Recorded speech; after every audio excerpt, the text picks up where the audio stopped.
Jean-François Blouin, président-directeur général. Marc Robitaille, vice-président ingénierie. François Paquette, vice-président fabrication.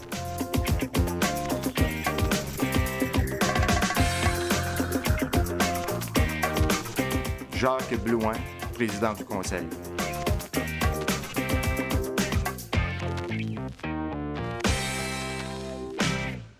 Super Structure a été fondée en 1959 par deux frères, les frères Léonce et Gérard Bouchard. Avec les années, Supermetal a acquis plusieurs usines. Aujourd'hui, on est rendu à la 4 usines. Une ici, la Maison Mère à Saint-Romuald, une à Sherbrooke, une à Edmonton, en Alberta, puis une en Caroline du Sud, aux États-Unis. Présentement, on en est à la 3e génération de dirigeants propriétaires.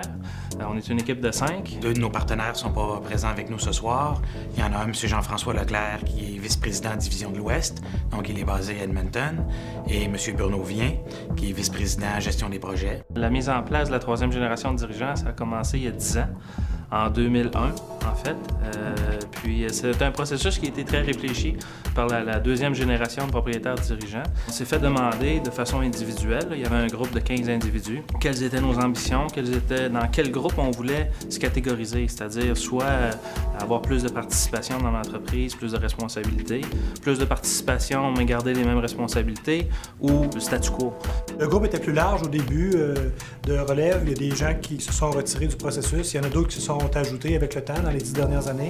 En fait, là, on a été suivis par des spécialistes, tant d'un point de vue ressources humaines, pour amener de la cohésion dans l'équipe, parce qu'il faut comprendre qu'on était tous des gens qui travaillaient ensemble, mais on se connaissait pas beaucoup. On nous a dit ce qu'on avait amélioré en tant qu'individu, en tant que futur propriétaire. On a fait beaucoup d'apprentissage par action, comme Jean-François disait. Quelquefois, les projets étaient faciles, quelquefois, c'était un petit peu plus compliqué. Tous les 5, ça a pris beaucoup d'eau dans le vin pour en arriver à ça. Puis à la fin, on m'a dit c'est quasiment rien que du vin blanc. Alors, le mode décisionnel dans notre groupe, ça se fait de façon très conviviale, même quand les décisions sont difficiles à prendre.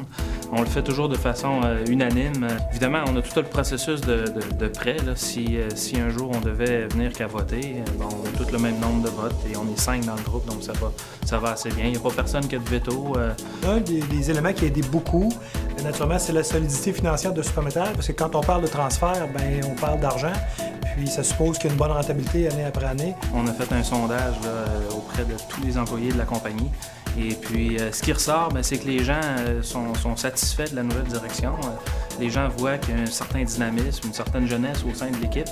La grande différence de gestion entre ma génération et la leur, bien évidemment, nous autres, notre entreprise a été à l'origine locale et provinciale. Maintenant, eux autres doivent s'ouvrir plus sur un marché global.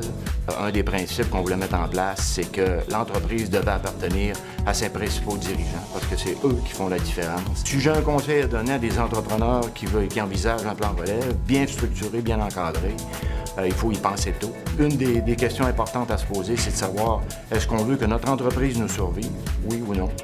Et si oui, là, il faut y penser sérieusement de mettre en place une relève. Si c'était à refaire, moi, je le referais identique à ce que ça s'était fait. Puis d'ailleurs, c'est un succès, là. On peut le dire, là. Il n'y a pas de honte à ça, là. C'est un très beau succès d'entreprise.